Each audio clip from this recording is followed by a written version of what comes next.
All right, so in this presentation, you're going to be learning about how we can use stoichiometry to figure out which reactant is what's called the limiting reactant, and to use that to make predictions about the amount of product you should, of a particular product you should make, and to learn how to calculate percent yield. So since a chemical reaction is really a recipe, I want you to look at the cake recipe right here, and I want you to see if you can figure out how many cakes you can actually make. Okay, so take a minute or so before you look at the answer on the next slide, which is 4 cakes. Okay. And what reactant do you run out of first? Eggs. Okay. All right, so the limiting reactant is always the reactant that is used up first. And it is what determines how much product you can make. So when the limiting reactant is used up, the reaction stops. Now, why is this important? Well, sometimes a reactant maybe costs a lot or it's rare, so you want to set up your reaction to make sure all of that particular thing gets used up. So that way, in theory, all of it's getting converted to product. Okay, so this slide really just outlines the step for solving a limiting reactant problem. First of all, you have to identify it, that it is this kind of problem, and the easiest way to see that is that you're going to be given chemical, you're going to given gram amounts or mole amounts for all of the reactants involved. So then you'll use stoichiometry to figure out the theoretical yield in moles formed by each of the reactant. Usually the question is going to ask you about a specific product, but if it doesn't, you always want to make sure that you use the same product when you're predicting how much of something that a reactant can make. So the one that's limiting forms less moles of the product. Okay, so then the last thing, which I can't see really easily on here, but that would be to take the theoretical yield of that product in moles, convert it to grams, and then to calculate the percent yield. So we'll be going through each of these steps. Sometimes you have to figure out how much is left over by a reactant in excess. And in that case, you're going to figure out the theoretical yield in moles. Okay. And you'll use stoichiometry to figure out how much of the reactant that's in excess you actually needed to use. And then you can figure out by subtraction how much of that reactant you do have left over. And we'll be doing an example with that as well. Okay, so this slide really just gives you a schematic or a graphic organizer or a flow chart to figure out which one is limiting. Okay, so we have our first example here, and here's the question. It says how many moles of silicon tetrafluoride, so it's asking about this product right here, would be formed from the reaction between 4.5 moles of silicon dioxide and 6 moles of hydrogen fluoride. So it gives us information about the two reactants. So what we have to do is use each one of them separately to figure out how many moles of silicon tetrafluoride they might make. So we'll start with the SiO2, and we have 4.5 moles of that. Okay. And we know that if we react, the equation is balanced, so 1 mole, the mole ratio between the SiO2 and the SiF4 is 1 to 1. So that means I should get out 4.5 moles of SiF4. So we're going to do the same thing for the hydrogen fluoride. So we're starting with 6 moles of HF.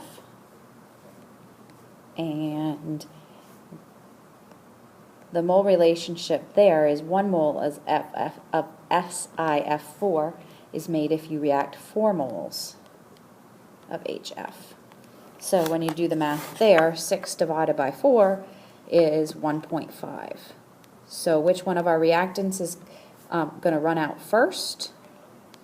It would be the HF. So our limiting reactant is the HF. Okay, so we've got a slightly different reaction here.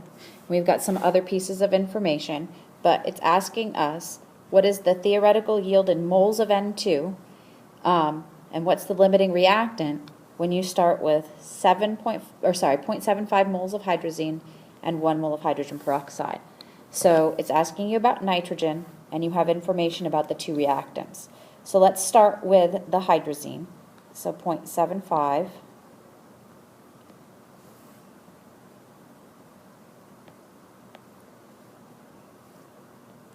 And the equation is balanced.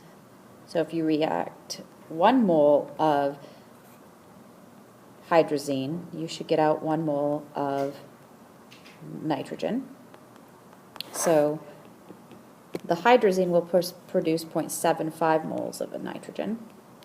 And let's do the same thing for the H2O2. We've got 1 mole of that. And the mole relationship between the H2O2 and the N2 is 1 mole of nitrogen will be produced from 2 moles of H2O2. Okay, so when we do the math there, we get 0.5 moles of nitrogen. So our limiting reactant is that one right there. This problem, we're going to continue doing some work with it on the next page. Okay, so which reactant do we not run out of? The N2H4. And we want to figure out how many moles of it are left after the reaction.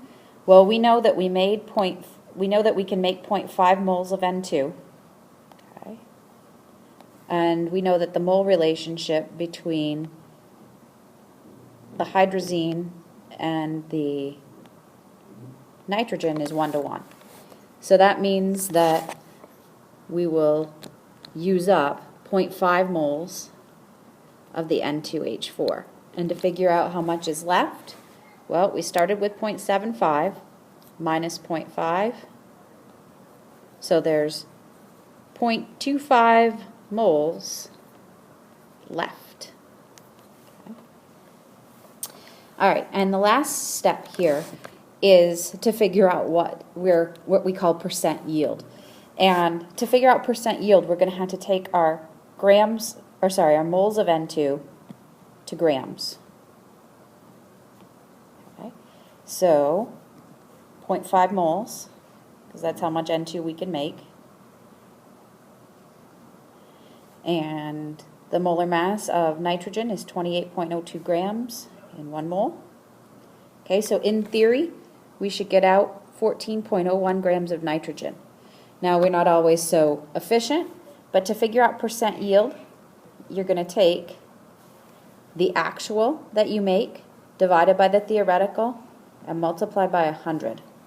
Okay, so we only collected 10.3 grams, so 10.3 over 14.01 times 100 gives you 73, that's a 7.5% yield. Okay, so this is our last problem, and this one is the most detailed of all of them, and probably going to have to bear with me because I will erase things periodically throughout this so that we can get through the whole thing. So this question says you've got 124 grams of aluminum and 301 grams of iron 3 oxide, and it's asking you to figure out the theoretical yield of aluminum oxide, and it gives you information about an actual yield and asking you to figure out your percent yield. So we've got several things that we need to do here. So first of all, we've got to figure out the limiting reactant. So you need to start with the aluminum. You have 124 grams of aluminum, and that is aluminum. And we need to figure out how many moles of aluminum oxide that's going to form. So 1 mole of aluminum is 26.98 grams. And the mole ratio is 1 mole of Al2O3 is produced by 2 moles of aluminum. So when you do the math there, you get 2.3 moles of Al2O3 if you react that amount of aluminum. The other reactant is iron 3 oxide, and we have 301 grams of that. 301 grams. 1 mole of aluminum oxide is 159.7 grams. Okay. And the mole ratio This is Fe2O3, by the way. It's Fe2O3, by the way. So 1 mole of Al2O3, okay, is produced by 1 mole of Fe2O3. Okay, and you get 1.88 moles of Al2O3 in this case. So our limiting reactant is the Fe2O3. Okay, so we're just going to focus on that. And we need to remember that we've made 1.88 moles. So I'm going to erase, because we don't need to worry about anything that relates to the aluminum anymore. Okay, so what we know is that 301 grams of iron 3 oxide is going to produce 1.88 moles of aluminum oxide. Okay, so to figure out our theoretical yield, we know that we have 1.88 moles of aluminum oxide, and we want to know how many grams is that. 1 mole of aluminum oxide has a mass of 101.96 grams. Okay, and so in theory you should get out 191.7 grams of aluminum oxide. So that's how many grams that is. Now to figure out our percent yield, you're going to take the amount you actually got divided by what you theoretically should have made and multiply by 100.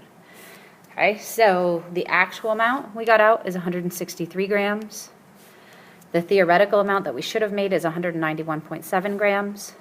Okay, and multiplied by 100. Okay, and you get 85.0%. Okay, so what I'd like you to do now is to try the problems that are on the worksheet that I gave you and come with that to class tomorrow.